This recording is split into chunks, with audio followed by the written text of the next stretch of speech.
ಸಿಕ್ಕಾಪಟ್ಟೆ ಬಿಸಿಲಿನ ಮಾಹಿತಿ ಜನರ ಜೀವ ಹಿಂಡ್ತಾ ಇದೆ.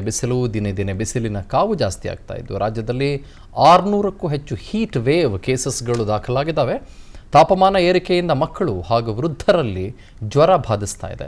ಸರ್ಕಾರಿ ಆಸ್ಪತ್ರೆಗಳಲ್ಲಿ ಪ್ರತ್ಯೇಕವಾಗಿ ಹೀಟ್ ಸ್ಟ್ರೋಕ್ ವಾರ್ಡ್ಗಳನ್ನು ನಿರ್ಮಾಣ ಮಾಡಲಾಗ್ತಾ ಇದೆ. ಬೆಂಗಳೂರಿನಲ್ಲಿ ಹೀಟ್ ಸ್ಟ್ರೋಕ್ ವಾರ್ಡ್ಗಳ ಸಂಖ್ಯೆಯನ್ನು ಜಾಸ್ತಿ ಮಾಡಲಾಗಿದೆ. ರಾಜ್ಯದಲ್ಲಿ ಕಳೆದ 8 ವರ್ಷಗಳಲ್ಲಿಯೇ ಗರಿಷ್ಠ ತಾಪಮಾನ ಹಾಗೂ ಹೀಟ್ ವೇವ್ ಕಂಡುಬಂದಿದೆ. ಡೀಟೇಲ್ಸ್ ಗಮನಿಸೋಣ. ಯಾವ್ಯಾವ ಕಡೆಗಳಲ್ಲಿ ಯಾವ ರೀತಿಯಲ್ಲಿದೆ ಸಿಗಬಹುದಾ ನಮಗೆ details please? Let's go for the graphics, brother.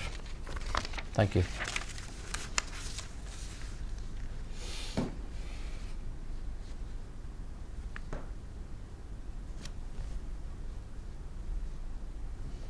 ಒಂದು ಕಡೆ ಮನೆ ಒಳಗೆ ಹೋಗ್ಬಿಟ್ರೆ ಕಾವು ಎಂಥ ಎ ಸಿನೂ ಸಾಲಲ್ಲ, ಕೂಲರೂ ಸಾಲಲ್ಲ ಅನ್ನೋ ಮಟ್ಟಕ್ಕೆ ಆಗೋಗಿದೆಯಲ್ಲ ಸರ್.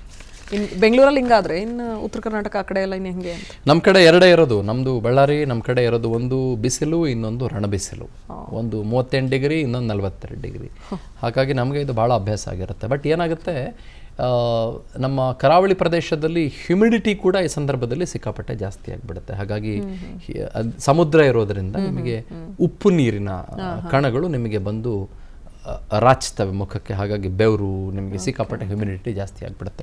ಓಕೆ, ಮೋಸ್ಟ್ ಇಂಪಾರ್ಟೆಂಟ್ಲಿ 2-3 ವಿಷಯ ಹೇಳ್ಬಿಡ್ತೀನಿ. ಇವಾಗ ಕಾಲರಾ ಕೂಡ ತುಂಬ ಜಾಸ್ತಿ ಆಗಿರೋದ್ರಿಂದ ಹೊರಗಡೆ ನೀರು ಕುಡಿಯೋದು ಮತ್ತು ಊಟ ಮಾಡೋದು ಅಥವಾ ಏನೇನೋ ತಿನ್ನೋದು ಅದನ್ನು ಒಂದು ಸ್ವಲ್ಪ ನಾವು ಅವಾಯ್ಡ್ ಮಾಡಬೇಕಾಗತ್ತೆ. ಮತ್ತು ಪುಟ್ ಕೂಸುಗಳಿರೋರು ORS ಕುಡಿಸೋದು ಕೂಸುಗಳಿಗೆ ಅಥವಾ ಎಳ್ನೀರು ಕುಡಿಸೋದು, ಇಂಥ ಕೆಲಸಗಳನ್ನು ಮಾಡಬೇಕಾಗತ್ತೆ. ಮತ್ತು ಸಾಧ್ಯವಾದಷ್ಟು ಕಾಟನ್ ಬಟ್ಟೆಗಳನ್ನು ಧರಿಸೋದು ಮಾಡಬೇಕಾಗತ್ತೆ. ಮತ್ತು ನೀರಿನಿಂದ ಆಗುವ ಇನ್ಫೆಕ್ಷನ್ ಈ ಸಂದರ್ಭದಲ್ಲಿ ತುಂಬ ಇರುತ್ತೆ. ಆ ಕಾರಣಕ್ಕಾಗಿ ಕುದಿಸಿ ಆರಿಸಿದ ನೀರು ಅಥವಾ package drinking water if not affordable. ಪಾಪ ಎಲ್ರಿಗೂ ಕೂಡ ನೋಡ್ರಿ, ಬೆಂಗಳೂರಿನಲ್ಲಿ ಭಾಳ ಸುಲಭ ರೀ. ಹಿಂಗೆ ನೀರು ಬೇಕು ಅಂದರೆ ಒಂದು 10 ರೂಪಾಯಿ ಕೊಟ್ಟರೆ ನಿಮಗೆ ನೀರಿನ ಬಾಟಲ್ ಬಂದ್ಬಿಡುತ್ತೆ. ಬಟ್ ನಾಟ್ ಎವ್ರಿವೇರ್ ಅಲ್ಲ, ನಿಮಗೆ ಎಲ್ರಿಗೂ ಕೂಡ 10 ರೂಪಾಯಿ ಅಫೋರ್ಡ್ ಮಾಡೋಕ್ಕಾಗೋದಿಲ್ಲ ಅಲ್ವಾ. ಸೊ ಹಾಗಾಗಿ ಏನಾಗ್ಬಿಡುತ್ತೆ, ಒಂದೊಂದು ಸಲ ನೀರು ಕಲುಷಿತವಾಗಿರೋದ್ರಿಂದ ಏನಾಗ್ಬಿಡುತ್ತೆ, ಅಕ್ಯೂಟ್ GI ಅಂತ ಕರೀತಾರೆ, ಅಂದರೆ ಗ್ಯಾಸ್ಟ್ರೋ ಎಂಟರೈಟಿಸ್ ಅಂತ ಕರೀತಾರೆ. ಅಕ್ಯೂಟ್ GE ಅಥವಾ GI ಅಂತ ಕರೀತಾರೆ. ಗ್ಯಾಸ್ಟ್ರೋ ಎಂಟ್ರೈಟಿಸ್ ಅಂತ ತುಂಬಾ ನಿಮ್ಮ ಕರುಳು ಬೇನೆ ಆಗಿಬಿಡುತ್ತೆ, ತುಂಬಾ ಸಮಸ್ಯೆ ಆಗಿಬಿಡುತ್ತೆ. ವಾಂತಿ, ಒದ್ದಾಟ, ಭಾಳ ಸಮಸ್ಯೆ. ವಾರಗಟ್ಟಲೆ ಆದರೂ ಕೂಡ ನಿಮಗೆ ಅಂತ ಹಿಂಡುವಂಥ ಕಿಲ್ಲಿಂಗ್ ಪೇಯ್ನ್ ಅಂತ ಕರೀತಾರೆ, ಹಿಂಡುತ್ತೆ ನಿಮಗೆ, ಹೊಟ್ಟೆ ಕಿವುಚುವಂಥ ಪೇಯ್ನ್ ಅಂತ ಕರಿತೀವಲ್ಲ, ಅದೆಲ್ಲ ಬರುತ್ತೆ. ಹಾಗಾಗಿ ಪ್ಲೀಸ್ ಮೇಕ್ ಶೋರ್ ನಿಮ್ಮ ಮಕ್ಕಳನ್ನು ಅಟ್ಲೀಸ್ಟ್ ಮಧ್ಯಾಹ್ನ 12ರಿಂದ 4 ಗಂಟೆವರೆಗೂ ಹೊರಗಡೆ ಬಿಡಬೇಡಿ.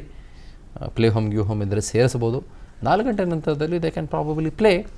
ಬಟ್ ಎಲ್ರಿಗೂ ಅವಕಾಶ ಸಿಗಲ್ಲ ರೀ, ಎಲ್ರಿಗೂ ಈ ಒಂದು ಫೆಸಿಲಿಟೀಸ್ ಸಿಗಲ್ಲ. ಈಗ ನಮ್ಮ ಕಡೆ, ನಮ್ಮ ಕಲಬುರಗಿ, ನಮ್ಮ ಬಳ್ಳಾರಿ ಭಾಗದಲ್ಲಿ ಪಾಪ ಜನ ಬೆಂಗಳೂರಿಗೆ ಈ ಬೇಸಿಗೆ ಸಂದರ್ಭದಲ್ಲಿ ಬರ ಅಂದ್ಬಿಟ್ಟು ಮನೆ ಕಟ್ಟೋದಕ್ಕೆ ಗುಳೆಗೆ ಬರ್ತಾರೆ.